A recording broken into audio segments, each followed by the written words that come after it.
All right, we're going to read Chapter 3 of Jigsaw Jones. Chapter 3.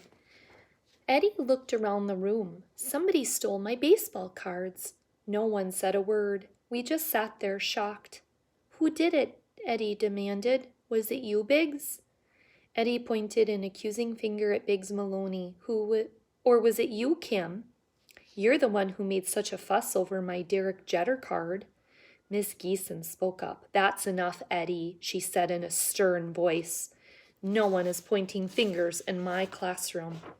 What does that mean when he says that he was accusing somebody of doing something? He accused Biggs Maloney. It means that he was trying to say he did it, right? Without proof. And what does it mean when Miss Gleason says in a stern voice, that's enough, Eddie? That means that she's saying it a little irritated, right? When you say something in a stern voice. But no buts, Miss Gleason said, her face turning red. I know you're upset, but please return to your seat. I'll handle this. Mila raised her hand. Excuse me, Miss Gleason, she said. What is it, Mila? Mila stood up. When Eddie picked up the binder, I noticed that a scrap of paper fell to the ground. Maybe it's a clue. Eddie rushed over to pick up the paper. He read it, then held up the note for everyone to see. It read, "The Phantom Strikes." Everybody started talking at once, until Miss Gleason made us settle down. Miss Gleason was unhappy, and she didn't try to hide it. The kids were worried and upset. After all, there was a thief in room 201. I took out my detective journal. I couldn't find my red markers, so I picked up my next favorite color. I wrote it in green. The case of the stolen baseball cards. Before that, I made 2 neat columns. At the top one, I wrote suspects.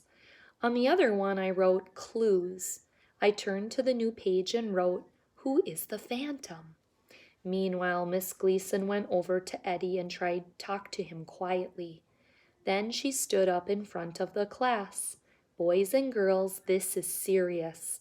Eddie says he had 26 baseball cards in his binder. He did, Helen Zuckerman chimed in. We all saw them. Miss Gleason nodded. Okay, she said, the cards are missing and I'm very, very upset.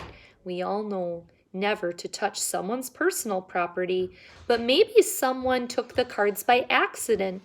Please look in your desks. No one found a thing except Joey Pignato. He found an old Oreo stuffed in the back of his desk. Joey twisted it open, licked the white insides, and gobbled down the cookie part in 2 bites. Ew, I hope you don't do that. I scribbled a message to Mila in secret code.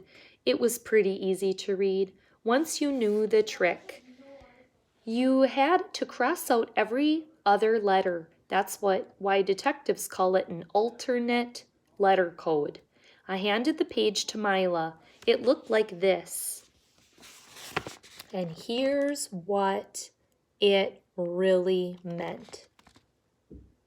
All right, boys and girls, I am going to ask you a question to comment below, and then we'll be ready to read Chapter 4 and discuss your answer.